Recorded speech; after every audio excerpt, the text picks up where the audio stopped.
ინგლისელი ჰენრი ტრიგი მე-18 საუკუნეში ცხოვრობდა. რამე განსაკუთრებული დამსახურებები არ ქონია, თუმცა მისი სახელი ისტორიამ უცნაური დაკრძალვის გამო შემოინახა. მას ჰქონდა ფობია, რომელიც ახლა ალბათ უცნაურად ჩანს, თუმცა იმ ეპოქაში სავსებით ახსნადი იყო. ტრიგს ეშინოდა, რომ გარდაცვალების შემდეგ მისი სხეული ანატომიური კვლევებისთვის ექიმების ან სტუდენტი მედიკოსების ხელში აღმოჩნდებოდა. ეს იმ დროს სავსებით გავრცელებული პრაქტიკა იყო. ჰენრი ტრიგს კი ეს არ სურდა და უცნაური გეგმა შეიმუშავა, რაც ადამიანებს უკვე რამდენიმე საუკუნეა ანცვიფრებს. უძველესი ეპოქიდან ადამიანის სხეული ძვირად ღირებულ საქონლად ითვლებოდა. ცხედრებს იყენებდნენ თავის რიტუალებში, ჯადოქრობაზე პრეტენზიის მქონე ადამიანები, ფარმაცევტები სამკურნალო პრეპარატების წყაროთ იყენებდნენ, ექიმები კი ანატომიის შემსწავლელ მასალად. შუა საუკუნეების ბოლომდე გვამების ნაკლებობა ევროპაში არ იყო. სიკვდილი დაჟა სისტემატიურად ხდებოდა, რის მერეც გვამებს აფთიაქარებს და ექიმებს გადასცემდნენ ხოლმე. მე-18 საუკუნეში კი მდგომარეობა ცოტათი შეიცვალა. სიკვდილით დაჟის სიხშირე შემცირდა. ცხედრებისადმი პატივისცემა კი გაიზარდა. ამან ექიმებს პრობლემები გაუჩინა და გვამების შოვნის ყველაზე გავრცელებულ გზად საფლავების გათხრა და ცხედრების მოპარვა აქცია. ასე იყო ამერიკაშიც. გახსოვთ ხომ, ტომ სოიერის თავგადასავალში ექიმი რობინსონი როგორ ათხრევინებს საფლავს ინდიელ ჯოს. სიკვდილის მერე ანატომიურ მაგიდაზე მოხვედრის შიში ფართოდ იყო გავრცელებული ევროპელებს შორის. შესაბამისად, 1000 გვარ საშუალებას იგონებდნენ გვამების დასაცავად. საფლავებს რკინის გისოსებში სვამდნენ და კიდევ 1000 გვარ რაღაცას იგონებდნენ. ჰენრი ტრიგი, სურსათის ფარდულის მფლობელი ჰარტფორშირის საგრაფოს პატარა ქალაქ სტივენეიჯიდან. ერთ-ერთი მათგანი იყო, ვისაც პანიკურად ეშინოდა, რომ სიკვდილის შემდეგ მის საფლავს გათხრიდნენ, ცხედარს გაიტაცებდნენ და ახალგაზრდა ექიმების სამეცადინო მასალად აქცევდნენ. შიში კიდევ უფრო გაუმზაფრდა, როცა ერთხელ ღამით პაბიდან ბრუნდებოდა და ეკლესიის სასაფლაოდან ცხედრის გატაცების თვითმხილველი გახდა. ნანახმა ჰენრი იმდენად შეძრა, რომ ღამის კოშმარად ექცა. დიდხანს ფიქრობდა, როგორ დაიცვა საკუთარი სხეული სიკვდილის მერე და უცნაური გადაწყვეტილება მიიღო. ჰენრი ტრიგმა დაწერა ანდერძი, რომელშიც ითხოვდა, რომ კუბო თავისივე ბეღელის სხვენში შეენახათ, სადაც შესვლა ყველას აეკრძალებოდა. ნაგებობაზე კი დიდი ბოქლომი უნდა დაედოთ.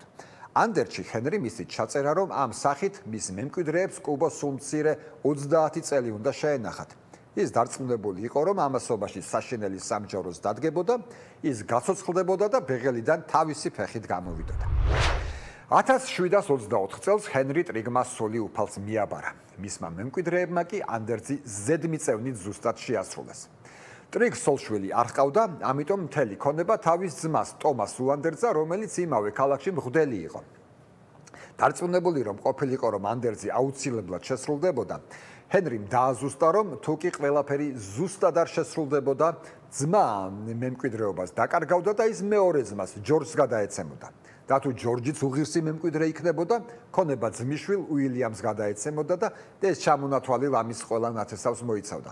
ამგვარად ყველა ნათესავი გულმოდგინედ აკონტროლებდა ანდერძის ზუსტად შესრულებას. თუმცა ჰენრის შიში უსაფუძვლო გამოდგა. ტომასმა, როგორც ღვთისმოსავლმა ადამიანმა, ძმის ანდერძის ზედმიწევნით შეასრულა. შენახვის სპეციფიური მეთოდის გათვალისწინებით კუბო მუხისგან დაამზადებინეს, შიგნიდან კი ტყვის ფურცლები ააკრეს. რიტუალის შესრულების შემდეგ კუბო ბეღელში შეიტანეს და 3 მეტრის სიმაღლეზე შემოდეს. მომდევნო 30 წლის განმავლობაში ბეღელში არავინ შესულა და არც გამოსულა, რადგან ჰენრი ტრიგი მისი რწმენის საპირისპიროდ ვერ აღსდგა. ჰენრის გარდაცვალებიდან 50 წლის თავზე მისმა მემკვიდრეებმა სახლი და მასთან ერთად ბეღელიც გაყიდეს. ახალმა მფლობელებმა იქაურობა ტრაქტირად გადააკეთეს და Old Castle Inn დაარქვეს. ჰენრის შთამომავლებმა სახლის გაკეთვისას ახალ მფლობელებს თხოვეს მათი წინაპარი სასაფლაოზე ქრისტიანულად დაეკრძალათ. რა კი ანდერძით გათვალისწინებული 30 წლიანი პერიოდი დიდი ხნის გასული იყო. მაგრამ უარი მიიღეს. ბეღელი კუბოთი ტრაქტირში კლიენტების მოზიდვის იდეალური ხერხი იყო. სტივენეიჯელები და ქალაქის სტუმრები სწორედ Old Castle Inn-ში ამჯობინებდნენ საღამოების გატარებას. სასმელს გადაჰკრავდნენ, სხვენში შემოდებულ კუბოს ახედავდნენ და სმას აგრძელებდნენ. დადგა მე-19 საუკუნე. კუბომ თანდათანობით სიძველისგან დაშლა დაიწყო და ტრაქტირის მეპატრონეებმა გადაწყვიტეს ის გამოეცვალათ. დურგალმა, რომელმაც ეს საქმე ითავა და ცხედრის ნარჩენები ახალ კუბოში გადაასვენა კიდეც, თავისთვის სუვენირად ცოტაოდენი თმა და კბილი დაიტოვა. კუბო შემდეგ ჯერზე 1831 წელს გახსნეს, როდესაც ტრაქტირის ახალმა მფლობელმა გადაწყვიტა თავად ენახა რა იყო კუბოში, რომელიც ფაქტობრივად დაწესებულების თილისმა იყო. 1906 წელს ის, რაც ჰენრი ტრიგისგან დარჩა, ბრიტანეთის არქეოლოგიურმა საზოგადოებამ შეისწავლა. ექსპერტები უიმედო დასკვნამდე მივიდნენ. ჩონჩხის მესამედი სადღაც გამქრალიყო და რაც დარჩენილი იყო, ისიც სულ მალე განადგურდებოდა. მერე პირველი მსოფლიო ომი დაიწყო და ბეღელს ინგლისელი ჯარისკაცების სადგომად იყენებდნენ. ჯარისკაცები ოხუნჯობის ხასიათზე იყვნენ და ერთხელაც კუბო გახსნეს და ცხენის ზულებით ჩაალაგეს. ერთი სიტყვით, რისიც ჰენრი ტრიგს ეშინოდა გარდაცვალებიდან თითქმის 2 საუკუნის მერე აუხდა. 1999 წელს ბეღელი და ტრაქტირი ვესტმინსტერის ნაციონალურმა ბანკმა შეიძინა. კუბო ისე იდგა ბეღელში შემაღლებულ ადგილას.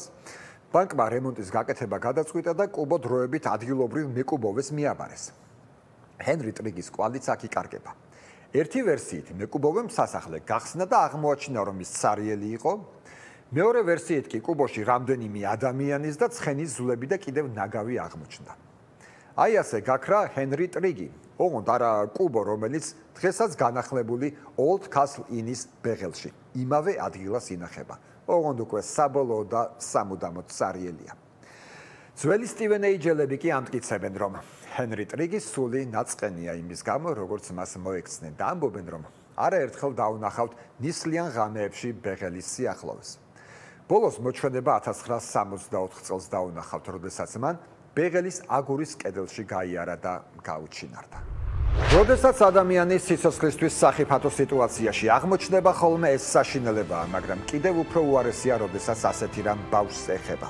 11 წლის ამერიკელ გოგონას ტერი ჯო დიუპეროს წარმოუდგენელი ტრაგედია გადახდა თავს, რასაც ზრდასრული ადამიანის ფსიქიკას ვერ გაუძლებდა. მკვლელმა მისი ოჯახი დახოცა და გოგონა სრულიად მარტო აღმოჩნდა ღია ზღვაში.